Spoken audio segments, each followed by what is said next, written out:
पहले मैं आप सभी का तहे दिल से शुक्रिया कहना चाहता हूं कि आपने इतने दिनों तक अध्याय 2 के भाग 2 का इंतजार किया। मैं जानता हूं कि आपको थोड़ा लंबा इंतजार करना पड़ा और इस देरी के लिए मैं क्षमा चाहता हूं, लेकिन आप जानते हैं कुछ चीजों को बेहतरीन बनाने में समय लगता है।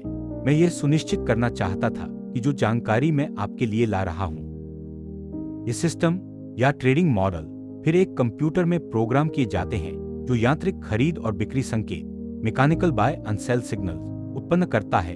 ये सिस्टम सरल से लेकर बहुत जटिल तक होते हैं। हालांकि इसका उद्देश्य ट्रेडिंग में व्यक्तिपरक मानवीय तत्व सब्जेक्टिव ह्यूमन एलिमेंट को कम करना या पूरी तरह से समाप्त करना है ताकि इसे अधिक वैज्ञानिक बनाया जा सके। ये सांख्यिकीविद चार्टिस्ट और सांख्यिकीविद के बीच अंतर करने का एक तरीका यह कहना है कि सभी चार्टिस्ट तकनीशियन होते हैं लेकिन सभी तकनीशियन चार्टिस्ट नहीं होते हैं। हालांकि इस पुस्तक में इन शब्दों का परस्पर विनिमय इंटरचेंजेबली करके उपयोग किया गया है, लेकिन यह याद रखना चाहिए कि चार्टिंग तकनीकी विश्लेषण टेक्निकल एनालिसिस के व्यापक विषय में केवल एक क्षेत्र का प्रतिनिधित्व करती है। स्टॉक और वायदा फ्यूचर्स में तकनीकी विश्लेषण की संक्षिप्त तुलना। अक्सर पूछा जाने वाला प्रश्न यह है कि क्या वायदा फ्यूचर्स पर लागू तकनीकी विश्लेषण स्टॉक बाजार के समान है? उत्तर है हाँ भी और नहीं भी। बुनियादी सिद्धांत समान है, लेकिन कुछ महत्वपूर्ण अंतर है। तकनीकी विश्लेषण के सिद्धांतों को सबसे पहले स्टॉक बाजार पूर्वानुमान फोरकास्टिंग पर लागू किया गया था और बाद में वायदा के लिए अनुकूलित किया गया अधिकांश बुनियादी उपकरण उदा। हालांकि कुछ सामान्य अंतर के क्षेत्र हैं जिनका संबंध उपकरणों के बजाय स्टॉक और वायदा की अलग प्रकृति से अधिक है। एक मूल्य निर्धारण संरचना प्राइसिंग स्ट्रक्चर।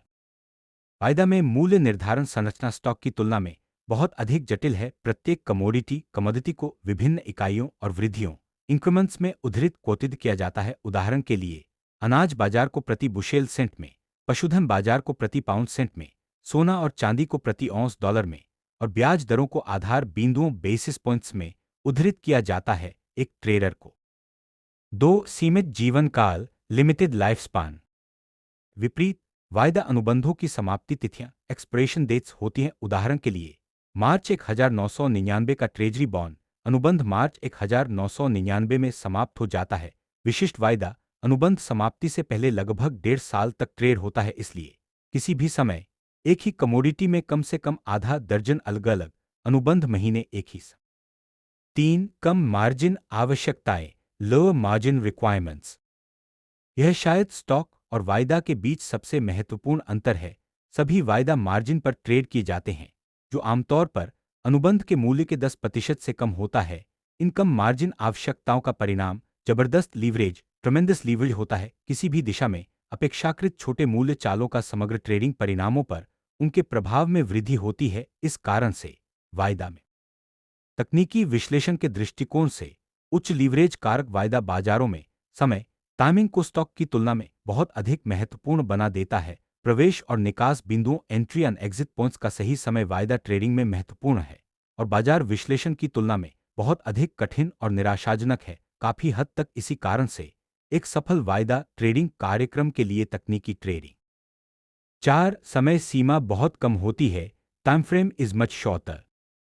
उच्च लीवरेज कारक और बाजार स्थितियों की बारीकी से निगरानी की आवश्यकता के कारण कमोडिटी ट्रेडर का समय क्षितिज टाइम हॉराइजन आवश्यक रूप से बहुत कम होता है। स्टॉक बाजार तकनीशियन लंबी दूरी की तस्वीर पर अधिक ध्यान देते हैं और ऐसी समय सीमाओं में बात करते हैं जो औसत कमोडिटी ट्रेडर की चिंता से परे होती हैं। स्टॉक तकनीशियन इस बारे में बात कर सकते हैं कि बाजार 3 या 6 5 समय पर अधिक निर्भरता greater reliance on timing. Trading में समय सब कुछ है। बाजार की सही दिशा निर्धारित करना ट्रेडिंग समस्या का केवल एक हिस्सा हल करता है।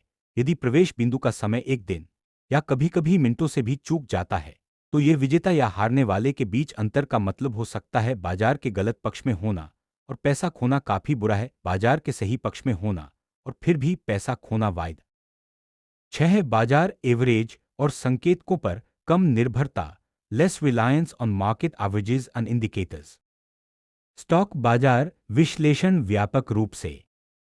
क्या आप स्टॉक और वायदा के बीच प्रमुख अंतरों को एक तालिका टेबल में देखना चाहेंगे? तो दोस्तों, यह था अध्याय 2 भाग 2 का सफर। मुझे उम्मीद है कि आज आपने जो भी नई अवधारणाएं सीखी हैं उन्हें आपने अच्छे से नोट किया होगा और ये आपके काम आएंगी। अगर आपको ये वीडियो पसंद आया है और इसने आपके ज्ञान में इजाफा किया है तो इसे लाइक करना मत भूलिएगा। और हाँ, अगर आप इस चैनल पर नए हैं और ऐसी ही ज्ञानवर्धक वीडियो आगे भी देखना चाहते हैं तो चैनल को सब्सक्राइब कर लें और नोटिफिकेशन बेल दबा दें ताकि मेरी अगली वीडियो आपसे मिस ना हो। मैं अब सीधे अध्याय 3 की तैयारी में लग रहा हूं और मैं वादा करता हूं कि उसके लिए आपको इतना लंबा इंतजार नहीं करना पड़ेगा।